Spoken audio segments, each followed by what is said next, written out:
오늘 하늘 말씀은 이사야 23장 15절부터 18절 말씀입니다. 그날부터 두로가 한 왕의 연한같이 70년 동안 잊어버린 바 되었다가 70년이 찬 후에 두로는 기생의 노래같이 될 것이라. 이전 버린 바 되었던 너 음녀여, 수금을 가지고 성읍에 두루 다니며 기묘한 곡조로 많은 노래를 불러서 너를 다시 기억하게 하라 하였느니라. 70년이 찬 후에 여호와께서 두로를 돌보시리니 그가 다시 값을 받고 지면에 있는 열방과 음란을 행할 것이며 그 무역한 것과 이익을 거룩히 여호와께 돌리고 간직하거나 쌓아두지 아니하리니 그 무역한 것이 여호와 앞에 사는 자가 배불리 먹을 양식 잘 입을 옷감이 되리라.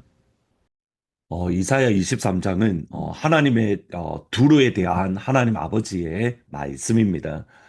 두루에 대한 말씀을 보면 일반적으로 성경 전체에 종종 등장하는데 그들은 부유하고 또 사치로운 백성인 것을 보게 됩니다. 오늘 본문 23장 2절 3절에도 바다에 왕래하는 시돈 상인들로 말미암아 부유하게 된 너희 해변 주민들아 잠잠하라. 시올의 곡식 곧 나일의 추수를 큰 물로 수송하여 드렸으니 열국의 시장이 되었도다. 바다에 왕래하면서, 그러니까 바다로 인해서 해상으로 인해서 무역하는 상인들로 인해서 그들이 부유하게 되었다라고 말을 합니다. 그리고 열국의 시장이 되었다라고 말할 만큼 그들의 두로와 시돈에는 상업이 매우 발달했던 것을 알 수 있습니다. 이후에 고고학적 이렇게 발견을 보면 예루살렘에서 이렇게 그리스 지역에서 만들었던 물건들이 발견되는 것을 볼 수 있습니다. 그것을 통해서 알 수 있는 것은 두로와 시돈을 통해서 그리스 지역에 있던 물건들이 예루살렘, 그러니까 전 이스라엘 지역에 두루 퍼져갔다는 것을 알 수 있는 겁니다. 이러한 부유함으로 인해서 두로 사람들과 시돈 사람들은 그 교만이 하늘을 찔렀습니다.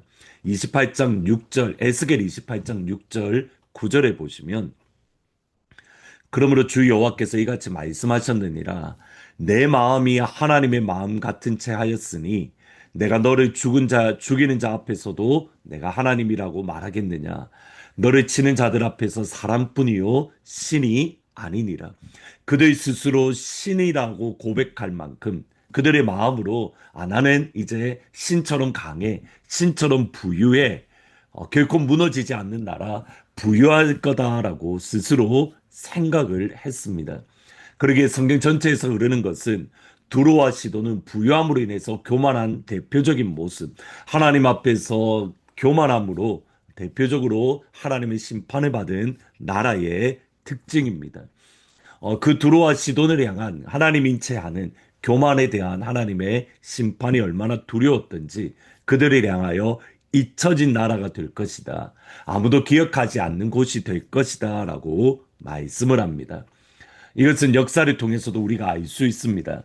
역사상 무너지지 않을 것 같은 나라들이 많이 있었습니다. 아수르, 바벨론, 신바벨론, 그리스의 알렉산더 대왕, 로마, 그리고 이후에 영국. 모두가 무너지지 않을 것 같고 영원한 제국을 세운 것 같지만 결국 모두 무너지고 파괴되고 역사 속에서 그들의 모습이 사라진 것을 보게 됩니다. 그들이 교만할 때에 하나님을 모른다고 할 때에 하나님은 그들을 차례로도 심판하면서 역사의 축을 옮겨 버리시는 겁니다. 이것은 요한계시록에 보면 교회에도 적용이 되어집니다. 요한계시록 3장 17절 18절에 보시면 내가 말하기를 나는 부자라 부요하여 부족한 것이 없다 하나 내 공고한 것과 가련한 것과 가난한 것과 눈먼 것과 벌거벗은 것을 알지 못하는도다. 내가 너를 권하노니 내게서 불로 연단한 금을 사서 부유하고 흰옷을 사서 입어 벌거벗은 수치를 보이지 않게 하고 안약을 사서 눈에 발라 보게 하라. 라오디게아 교회를 향한 예수님의 말씀인데 이 라오디게아는 금융 그리고 의료 옷 사업 그리고 마지막으로 의료 메디컬이 매우 발달했던 곳으로 그것으로 인해서 부유했던 도시입니다.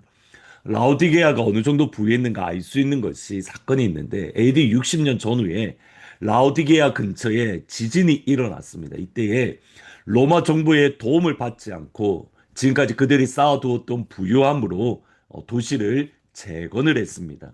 근데 같은 지진 때에 빌라델피아 도시를 비롯해서 다른 도시들은 로마 정부로부터 엄청난 보조를 받아서 겨우 도시를 재건할 수 있었습니다. 그러니까 그 정도로 라우디게아는 부유한 교회였고 또 사치가 많은 그러한 교회였습니다. 그 교회를 향한 예수님의 말씀이 뭐냐면 너는 부유하다고 말하지만 실상은 가난한 교회야. 공고해, 가련해, 눈이 멀었어. 그리고 벌거벗은 자들이야.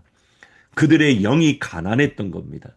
하나님을 바라보는 마음이 사라졌고 스스로 힘으로도 충분히 살 수 있다며 하나님을 생각하지 않고 하나님을 마음에 품지 않았습니다. 이것이 물질의 부유함이 주는 위험입니다.